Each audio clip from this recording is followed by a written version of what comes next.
तो hi friends, चलिए देखिए इकोनॉमिक्स में हम लोग करने वाले हैं आज क्वेश्चन पेपर।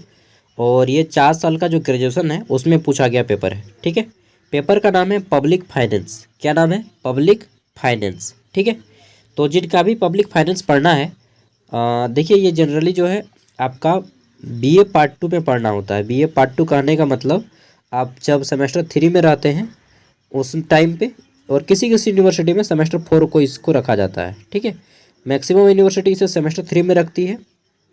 अब तो मेजर पेपर नाम आ गया है इसका।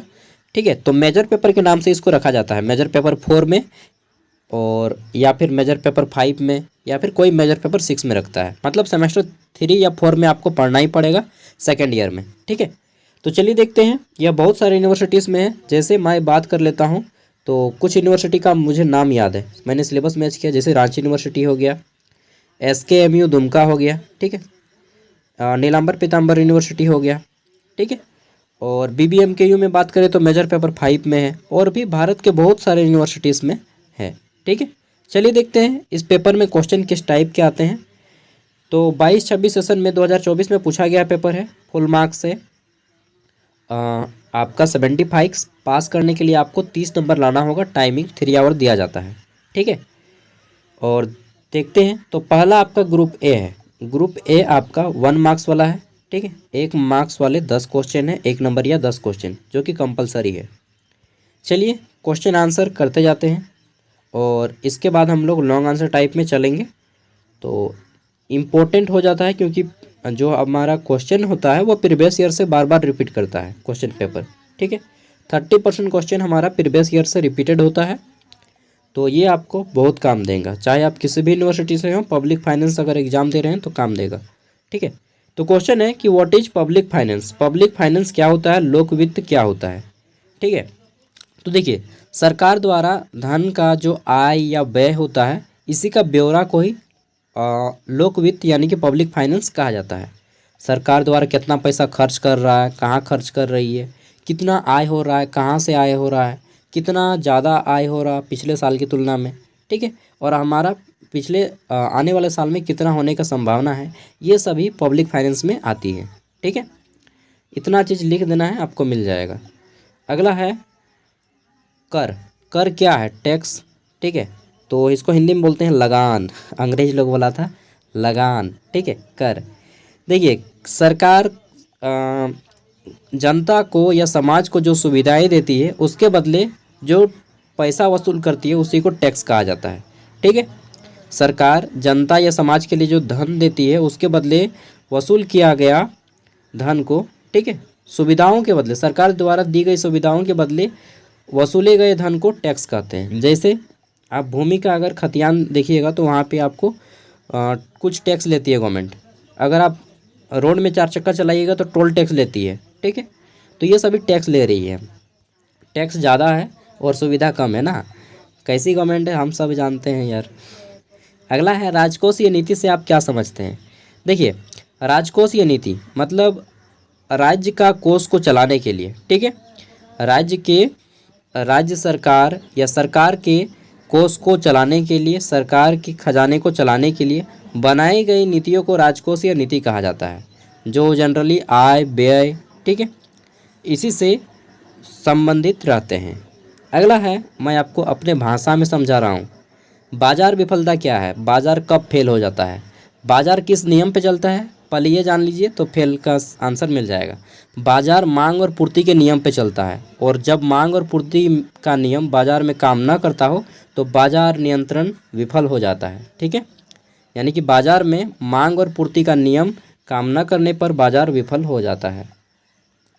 ई नंबर है, मेरिट वस्तुओं से आप क्या समझते हैं। तो वैसी वस्तुएं जो समाज के लिए हितकारी होती है, समाज के लिए उपयोगी होती हैं, उसे मेरिट वस्तुएं कहते हैं।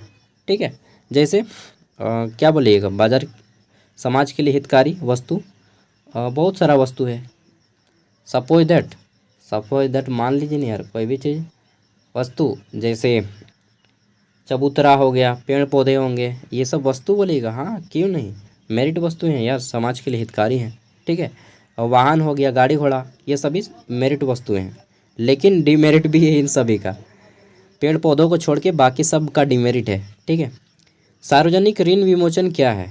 तो व्हाट इज पब्लिक डेब्ट रिडिम्पशन। देखिए यहाँ पे एक वर्ड है री मतलब क्या होता है? दोबारा। ठीक है, यानी कि सार्वजनिक ऋण का दोबारा भुगतान करना ही सार्वजनिक ऋण विमोचन है। ठीक है, सार्वजनिक ऋण का दोबारा भुगतान करना ही सार्वजनिक ऋण विमोचन है। जी नंबर है अप्रत्यक्ष कर किसे कहते हैं? What is indirect taxes. तो देखिए जब सरकार मतलब ऐसा कर जिसे जनता डायरेक्ट नहीं चुकाती है। ठीक है, किसी कंपनी या किसी वस्तु के माध्यम से चुकाती है। जैसे हमने फॉर्म भरा 1,000 का। ठीक है, 1,000 का कोई ऑनलाइन फॉर्म भरा, मान के चलते हैं 1,000 का मैंने यूनिवर्सिटी का एगो फॉर्म भरा था, वैकेंसी आया था, उसमें लिखा था 18% GST। कितना लिखा था? 18% GST लिखा था। तो अब हम इसको 180 रुपया 18% हो जाएगा इसका, उतने ना होगा 18%, 10% हो जाएगा इसका 100। हाँ, 80 रुपया हमको एक्स्ट्रा देना पड़ेगा, मतलब 1180 रुपया देना पड़ेगा। 18% GST है उस फॉर्म में। तो ये जो हमारा ले रहा है ये डायरेक्ट तो गवर्नमेंट नहीं ले रही है, कंपनी को हम दे रहे हैं, कंपनी फिर गवर्नमेंट को लेगी। ठीक है ना, तो यही हमारा इनडायरेक्ट टैक्स है। यानी कि जब सरकार जनता पे सीधे कर न लगाकर किसी वस्तु या किसी अन्य माध्यम से लेती है, जिसका अंततः भार आखिर कर उसे जनता ही चुकाती है, उसे ही अप्रत्यक्ष कर कहते हैं। जैसे GST एक अप्रत्यक्ष कर है हमारा। ठीक है, सार्वजनिक व्यय से आप क्या समझते हैं? ठीक है, सार्वजनिक व्यय क्या है? तो देखिए सार्वजनिक व्यय है जब सरकार द्वारा नहीं यार, सार्वजनिक व्यय मतलब हाँ, सरकार जब ना आम आदमी के लिए जो पैसा खर्च करती है या समाज के लिए जो पैसा खर्च करती है उसी को हम लोग सार्वजनिक व्यय कहते हैं। ठीक है, पब्लिक के लिए जो जैसे रोड का निर्माण करना हो गया। ठीक है, और क्या निर्माण करना हो गया जितना आजकल काम नहीं करता उससे ज़्यादा तो भ्रष्टाचार कर दिए गवर्नमेंट, सरकार का अच्छाई करने का मन नहीं करता है ना। तो सार्वजनिक व्यय क्या है कि सरकार द्वारा क्या करना, जनता के हित के लिए या समाज के हित के लिए जो पैसा खर्च की जाती है उसे ही सार्वजनिक व्यय कहा जाता है। ठीक है, अगला है कराधान क्षमता क्या है? तो देखिए कैपेसिटी की बात कर दी है इन्होंने हम लोग बोलते हैं ना कितना कैपेसिटी है जी आपका, तो कैपेसिटी मतलब अधिक से अधिक। ठीक है, किसी संस्था द्वारा कर देने की अधिक से अधिक क्षमता को ही कराधान क्षमता कहा जाता है। किसी संस्था या किसी व्यक्ति किसी के भी द्वारा अधिक से अधिक कर देने की क्षमता को कराधान क्षमता, आप जितना दे पाइएगा।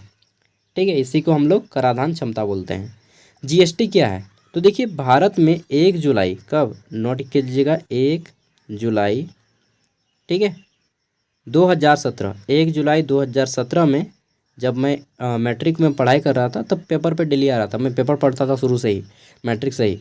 तो यार मैं समझ नहीं पा रहा ये क्या है भाई, मैं 1 जुलाई GST लिखा है, GST बाद में जब मैं 12th दे लिया तब जाके समझ में आ रही है ये एक नया कानून बना भारत में। क्या? तो टैक्स का कानून बना है 1 जुलाई 2017 में। पूछा जा सकता है कि भारत में GST कब लागू हुआ? 1 जुलाई 2017 को। ठीक है, GST, और ये क्या है? एक अप्रत्यक्ष कर है। बोलिएगा GST 1 जुलाई 2017 से लागू, भारत में एक अप्रत्यक्ष कर है, इनडायरेक्ट टैक्स है। ठीक है, और GST ना अलग अलग वस्तुओं पे अलग अलग टैक्स लगाती है, किसी पे 18%, किसी पे 5%, किसी पे 0%।